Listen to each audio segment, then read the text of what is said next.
Hi, we're the Huge Movie Fanatics here to do a review for the Terminator franchise. We're starting with The Terminator. The movie came out in 1984, and it was James Cameron's real first movie. I mean, he did Piranha 2, which he got fired for like 5 times or something like that, so he doesn't even really consider that his first movie. Probably also because it's fuck awful. But this is James Cameron's first movie, and can you say, like, hitting a home run?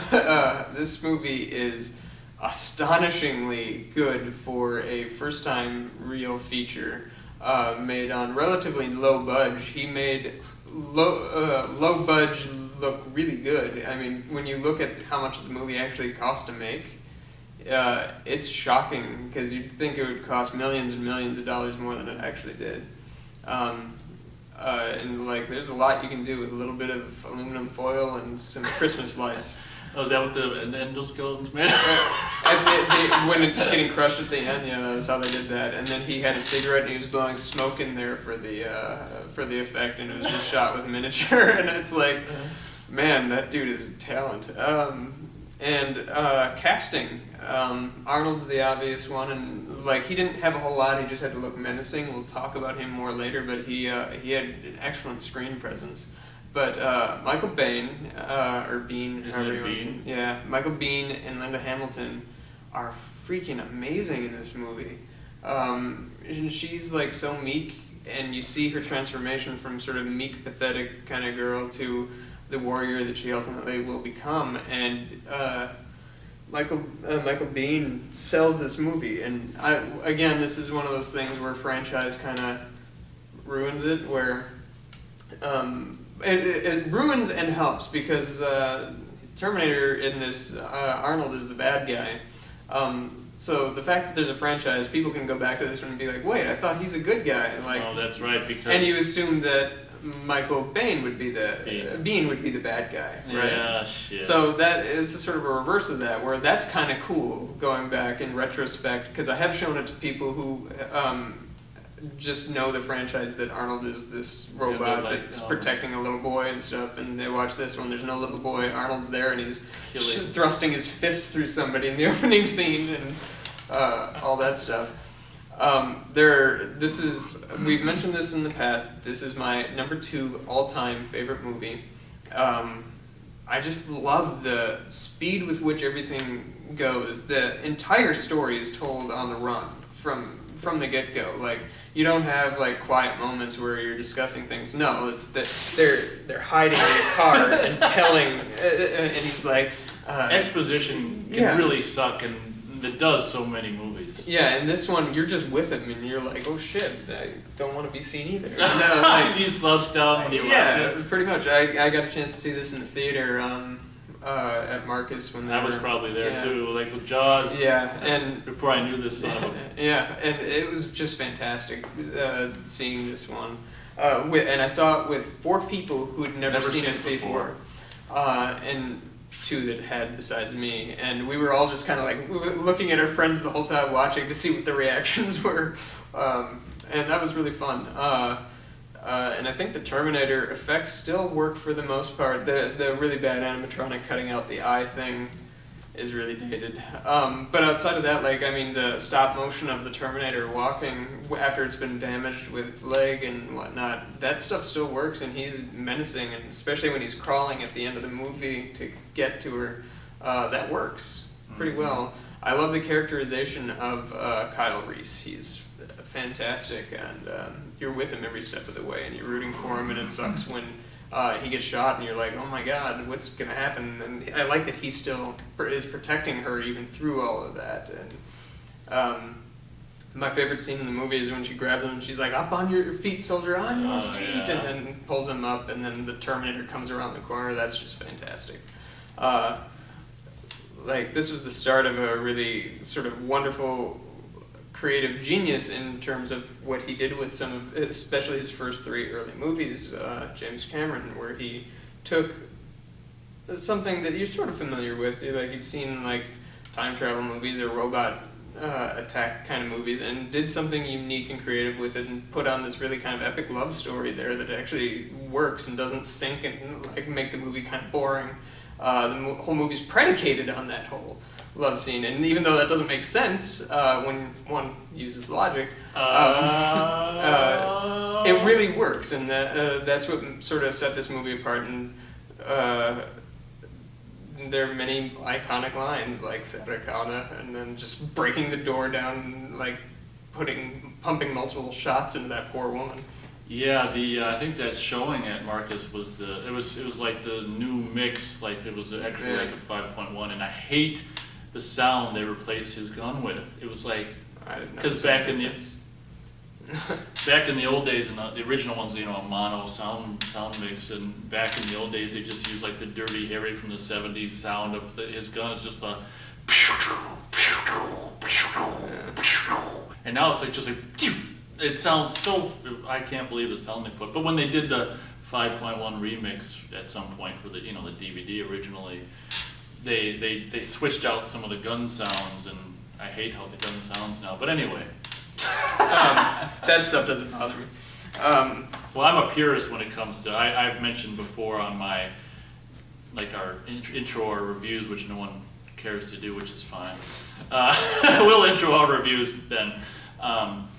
I mentioned Friday the 13th and how if you do a sound mix, I think that you should always include on the disc the original, because there's people like us who grew up with the movie that way, and it's just can never want to hear it with the new effects ever again, because anyway. Terminator is amazing. It's a masterpiece in a lot of ways. A lot of people like the sequel more just because it is more iconic. And well, to me, it's like later. To me, it's well, yeah. I guess you're right. We'll do that. We'll discuss it later. But what works for this one is just the creativity with which it took to do basically their on-the-run action movie, which the '80s had a lot of those kind of movies where it's just gunfire galore and stuff like that. This one was set apart. Like you don't compare the Terminator to Rambo. You don't compare it to pick a Chuck Norris movie. Like but it sort of has transcended its own genre and is still talked about today. They're talking about doing a fucking reboot and shit. Although the filmmaker that they have lined up has potential. He's a good guy. But I don't want to do any reboots and shit. Although the thing they're talking about it is kind of interesting. They want to set it during the Cold War, 1950.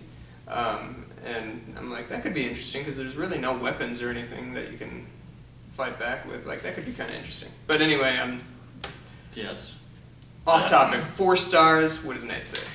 Yeah, I saw this back when it was kind of new on video, probably like 86 or 87, like that. And I remember at the same time, Charles Band's Empire Pictures did this movie, which is a complete ripoff, which you've probably heard of, called Eliminators, which I'd seen, I don't know where I'd seen trailer for that, where there was this guy on like tank tracks, you know, his body would come off and he could put his body, which is really kind of cool. I don't care what he says. So he could put his body on tank tracks, and I'd seen trailers and I thought that looked so cool, and I didn't know what it was, and I thought it was this movie because it was a very similar title. So as it was coming towards the end, I was hoping, where's the tank tracks? So I was hoping, I didn't know, me and my dad rented it, and I didn't know, I was hoping the tank tracks were going to appear, and they never did. Later on, I did see Eliminators. Where was I going? Oh, I was just saying that I saw it in 86 or 87 or something like that. And it was kind of too much for me. This is before I really was comfortable with R-rated movies. So I was really kind of uncomfortable with what I would even call by today's standards is like hyper action, hyper violence in a lot of ways. I mean, it's not a big deal, but I still, like a lot of things, still see it through those kid eyes. So, I mean, obviously it's an easy 4 stars. It's just how someone debuts with a movie like this, I have no idea. And just think how many people there are with that kind of potential who never get a shot. How's that for tragic? I know, right? Yeah. That's one of the things I always think about when I think of a first-time director with this kind of a movie. How many people that have that kind of potential who never get a chance to do it? Yeah, that's true. But so he was just so creative with everything, and like I know that Harlan Ellison and stuff sued him for stealing ideas for the Terminator from a couple Outer Limits episodes he did. But I've seen The Demon of the Glass Hand, and I've seen I can't remember the other one. It's something about a soldier. that supposedly Cameron ripped off, and I think the stories are just kind of similar. I don't think it's one of those things where he ripped him off. It's about a Marine who goes back in time, and then the other one is about a robot, and that's like a killing machine. But and those are both great. If you get a chance to watch, those are probably two of the best Twilight Zone or Outer Limits episodes there are. But I don't see the rip-off that Ellison did. He's very, very private about his stuff, though, and he's even sued like college students for using things For saying it. Yeah, like in student productions and stuff. That's a little much. Pretty much, but he's a good guy. I like him, and his work is great. So I was reviewing the Terminator. Yeah.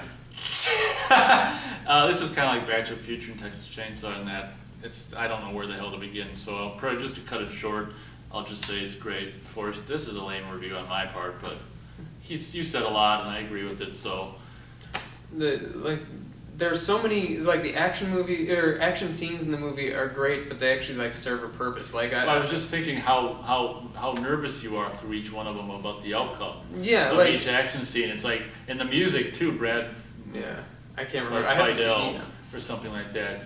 Boom, boom, boom, boom, boom. I can't do it, but He what he did that was so cool was you have this Terminator, and you've seen him go up against like Kyle Reese with a shotgun and whatnot, and the shotgun stops him but doesn't do anything, and you hear how bad he is, but you don't necessarily believe that he's as bad. Yeah, you as, think Michael might be off his nut. Yeah, pretty much. But then when the moment you realize that this is the ultimate threat is when he's going through and gunning down all the police officers.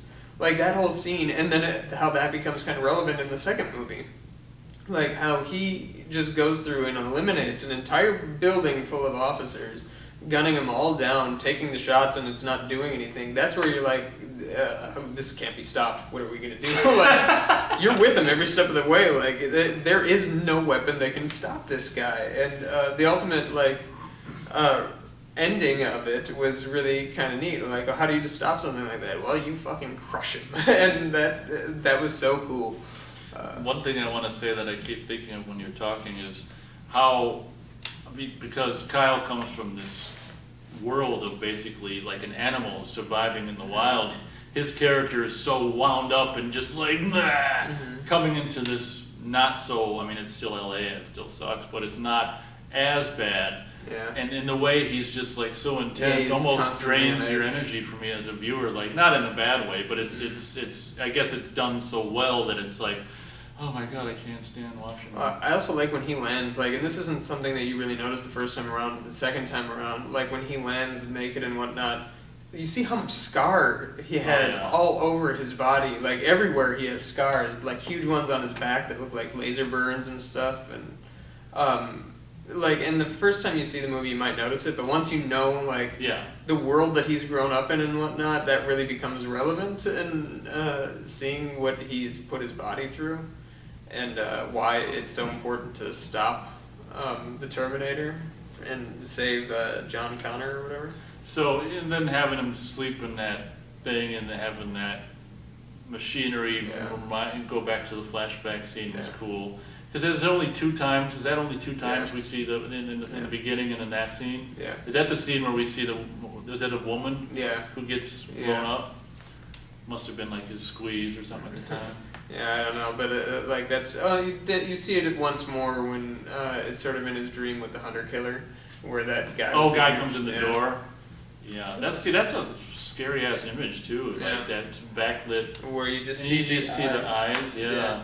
See, now in this one, he didn't have it quite established that every Terminator was necessarily Arnold, because that guy you could kind of see wasn't Arnold. No, and the original idea was that it doesn't make sense that everyone is Arnold, because he says that he had no idea of knowing that that's... Yeah, because if everyone was Arnold, it wouldn't make sense. Yeah. But how come he's Arnold in part 2? Yeah, I think that was just...